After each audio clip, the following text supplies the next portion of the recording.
What's happening, all you minties? Uncanny Omar here from Near Mint Condition, and today I'm going to do an overview of the Die hardcover from Image Comics. So, let's get started.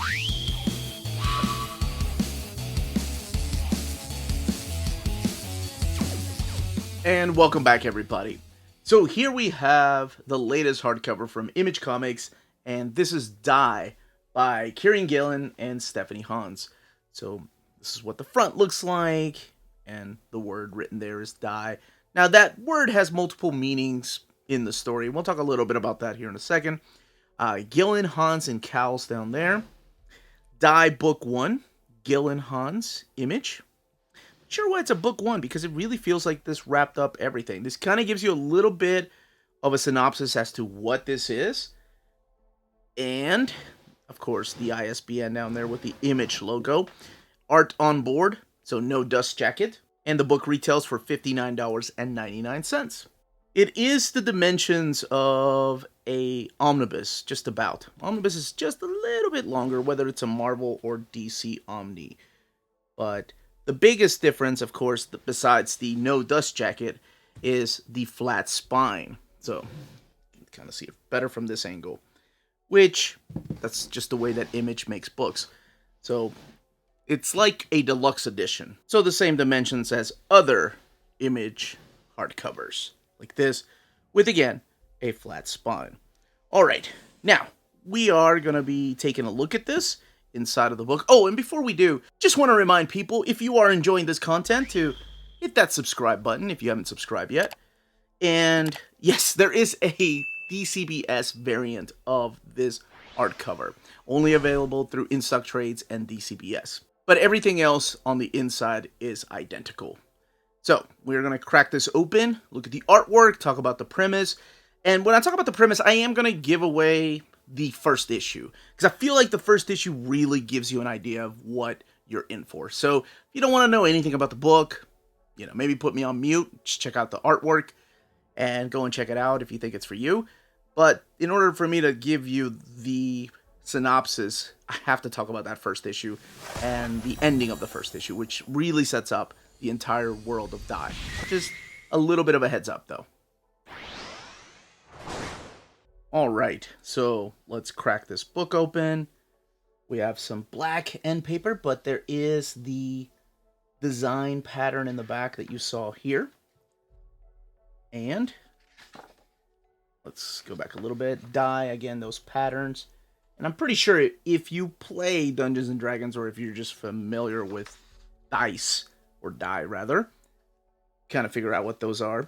So, Kieron Gillen, Stephanie Hans, Clayton Cowles supplying the letters, Ryan Hughes is the designer, and Chrissy Williams is the editor. This collects the 20-issue series of Die. This was published by Image Comics, and the book has 656 pages, retailing for $59.99. Now, what exactly is the world of Die? What are we talking about here? As I said, it does have multiple meanings. It's the plural form of dice. And there are a couple of other things in here that it could mean.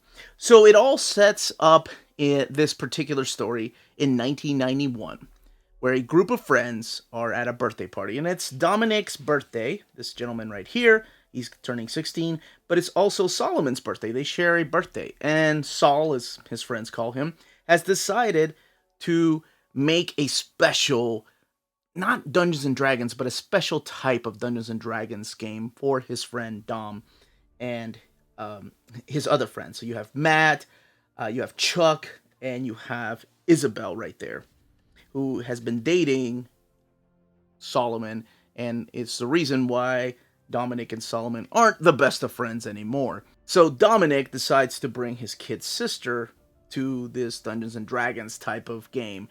She doesn't know what they're in for, and neither does he, because it's a surprise. It's a game that Solomon made for everybody.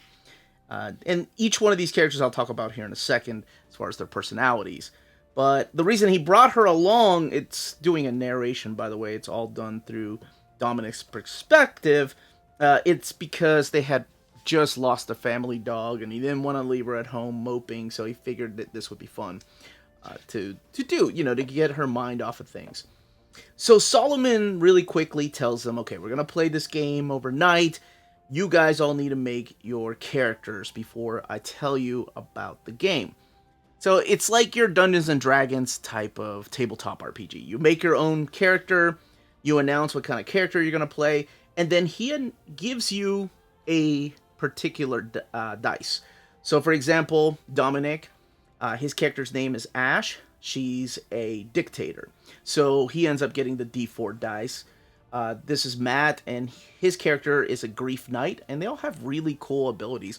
I thought this was adorable because Angela wants to be cyberpunk, but Solomon decides to make her into a Neo, who is almost like a magic fairy user.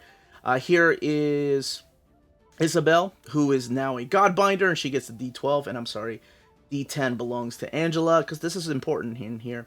And then, of course, the character of Chuck, who ends up being the Fool, and he gets the D6, which is the most boring dice that you can get. Now, they're all asking, all four of these, or five of these characters are asking, wait a minute, who ends up getting the D20? And that's when Solomon says, I do. I'm going to be the Game Master, or Dungeon Master. So, this is where Solomon's mother notices that they're gone. Like, all the kids are gone a couple of hours later. They're missing. And this is where it goes into this deep mystery. Because 2 years later, the kids reappear on a street. Just in the middle of England somewhere. They're back. Now, they're not all back intact. For example, Angela is missing an arm. And Solomon is nowhere to be found. And when this stranger drives up to them, she's like, hey, I recognize you kids from the telly. What happened? And they can't say a word. So it's a mystery. It's like they disappeared for 2 years. They were playing this game. What happened? Now, we fast forward 25 years. So all these kids that were 16 and 18 when they came back are now in their 40s. As a matter of fact, this is Dominic's birthday. So his sister's saying happy birthday to him. And they're going to go out and get a drink.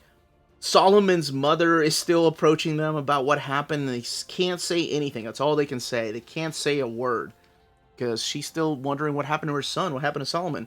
So as they're out in this bar, they're drinking and just forgetting about life. You know, they've moved on. They've had kids. They've had careers. And they haven't really seen a lot of everybody else that played the game, or they haven't talked to each other about what happened those 2 years they were missing. So they end up getting a present for Dominic's birthday again. And it's the 20-sided die from Solomon. Or did it come from Solomon? It's got blood on it. So he doesn't know what it means. So he decides to gather everybody else that played the game at Chuck's house. Now, Chuck is pretty interesting because he's become a successful book writer, and that's being adapted into movies. Matt has a wife and kid. And actually, Isabel's going through a divorce. So it's really interesting to see these characters that have grown. And they've changed. They've matured. Because I remember Isabel was a little bit of a homophobic brat at the beginning. But she's apologizing for everything that she said in the past. And one thing I noticed about Stephanie Hahn's artwork is that sometimes, my goodness, the way that she draws Dominic, and it could be the lighting and everything, he just looks like a super old... Well, he looked like an old lady at first, I thought. And that's because of the hair. But you'll see later on... that I think it all depends on the lighting. Now, when these friends get together again, they all get the dice out. They're wondering, what does it mean? And when they start playing the game, because it's been calling out to them, they get transported back to this particular fantasy land. So now they can talk about what happened, because apparently there was a magic spell where they couldn't talk about what happened the 2 years they were in this world, and they're back looking like their characters. Remember when I said, for example, Dominic is a female character named Ash. She's the dictator. Well, here she is. And even Angela has her arm back because she's the Neo. And all these characters are back. And it's funny how some of them handle it, right? Angela's happy that she's got her arm back. That's cool. But Matt's like, I can't do this. I have a wife and kid at home. What are we doing here? We got to get out of here. So they're here to figure out what happened to Solomon. And Dominic, now going as Ash, is leading them. So it's such an interesting take on something that we've seen before. You know, it's your typical story like Jumanji, or hell, even Dungeons and Dragons, the cartoon from the 80s. I loved that cartoon growing up. I wasn't always a tabletop gamer. I didn't really get into it until a few years ago when I was in my 40s when I got into Dungeons and Dragons. My friends Heather and her wife Tina got me big into it, and of course Wonder Maddie. It was just a fun time to, pretend to be other characters. So this was really cool. And the big twist that I wanted to talk about is, of course, when they get there, they try to figure out what happened to Solomon. Right now they can talk about the things that happen. So they find Solomon. Solomon's like, the Grandmaster trapped me here and he tried to break me, but I killed him. I escaped and I became the new Grandmaster. So he's kind of like your dungeon master, and you're not leaving till you finish the game. So that's the twist, that their friend that has been missing for 20 years, that owns the 20-sided die, is now the Grandmaster of this world. So that's basically the premise. And what I liked about the book is the characters. They really got me to keep reading. I like the aspect of this fantasy world. Again, it's like a mature version of Dungeons and Dragons, the cartoon, or Jumanji. But I like the idea of characters that want to stay, of characters that want to leave their real life behind, because some of them are just middle-aged people working in marketing or haven't had a success in life, while some of them are like, no, I gotta leave. My wife and kids are waiting on me. I have a family back there. We all have to go back. Now, there is a twist on how they have to return to the world, or the real world, if you will. But I'm not going to talk about that. I'm mainly going to just focus on the artwork here. But I did want to give you that premise of these characters. And some of them really stood out to me. I really like Angela's character. I thought her character was awesome. The Neo, who... Here, let me show you how badass her armor becomes. Yeah, like that. So she finally got her freaking cyberpunk look. Isabel is a badass too. She's a godbinder. She controls gods, sometimes demons, and makes deals with them. They're very freaking awesome characters that are trapped in this world. Now, as they go through this world, it's really interesting to see, the mystery evolve.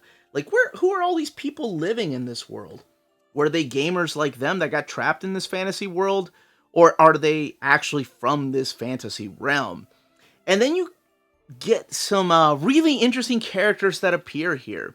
They're not... some of them are, obviously thrown in your face as to who they're supposed to be. But others, you have to kind of figure out who they are and how they got here. I thought that was really cool. That was a nice twist I didn't see coming. And there are twists here because sometimes characters will do whatever it takes to keep what makes them happy. I like that aspect because you don't know who to trust. You don't know where it's going to go.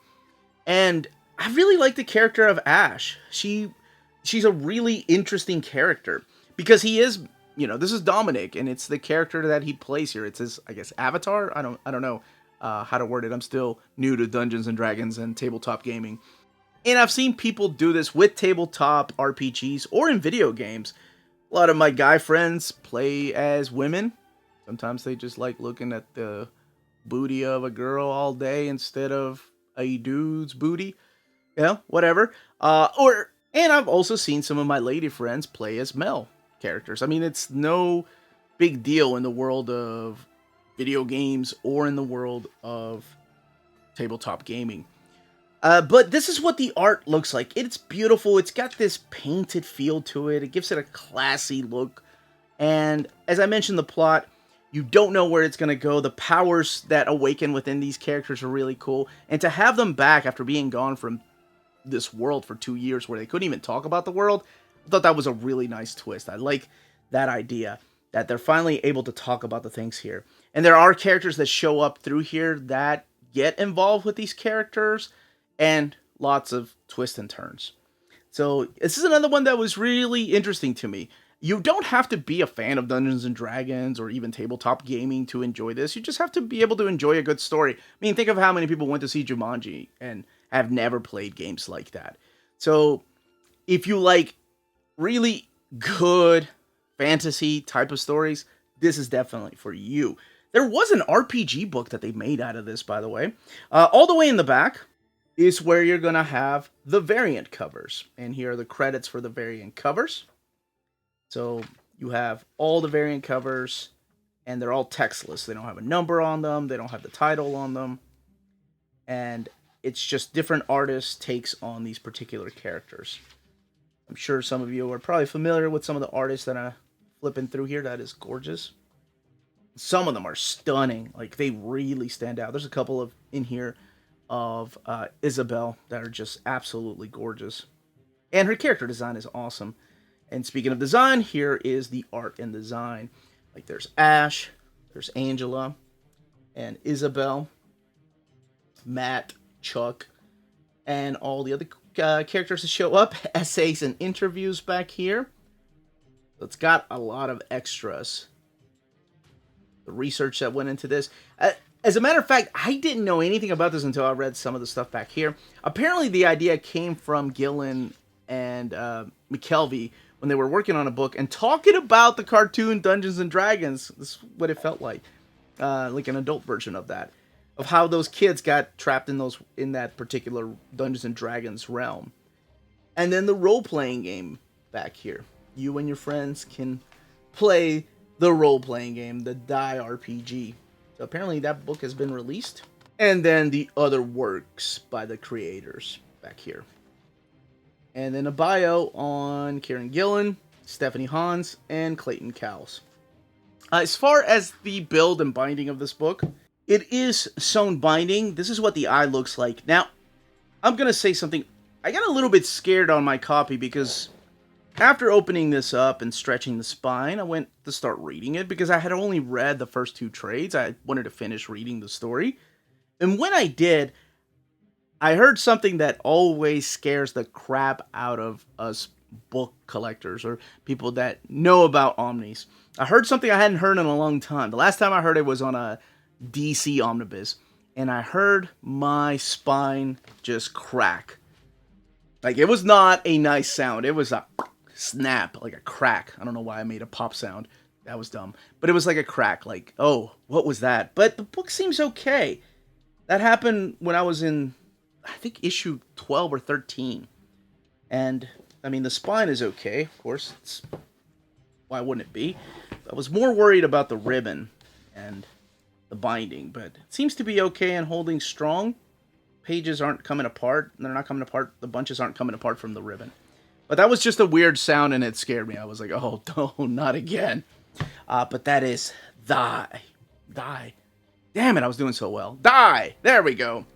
That, as they say, is that. If you're interested in purchasing this book, don't forget to check out our sponsor, cheapgraphicnovels.com, your online home for graphic novels and collected editions up to 50% off cover price. They have excellent shipping and prompt and helpful service. Check out their bargain deals for up to 90% off cover price. And don't forget that CGN also takes pre-orders. That way you don't miss out on the hottest releases. And they are currently running a special promotion for you Minties. If you're a first-time customer, after receiving your order confirmation email, reply back to that email and let them know Near Mint Condition sent you their way. They will then apply a free shipping promotional credit to your next order in the US. Cheap Graphic Novels, your source for the hottest books with the kind of deep discount, quality shipping, and customer service that will keep you coming back for more. And that was the content, the page count, and build of this hardcover. Let me know in the comments down below if you have picked this up, if you have the trades, single issues, if you've read it, what you think of the stories, if you liked it, if you didn't like it, if it's not for you, or if this is the way that you're going to pick it up and try to read it in the hardcover format. This was the Uncanny Omar. Thank you all so much for watching. Smash that like button, subscribe, and ring that bell for notifications to let you know when our videos are going live. We are on Spreadshop and Patreon. And thank you so much to our patrons. Could not be making videos like this without you all. Everyone, please stay healthy and safe out there. Much love.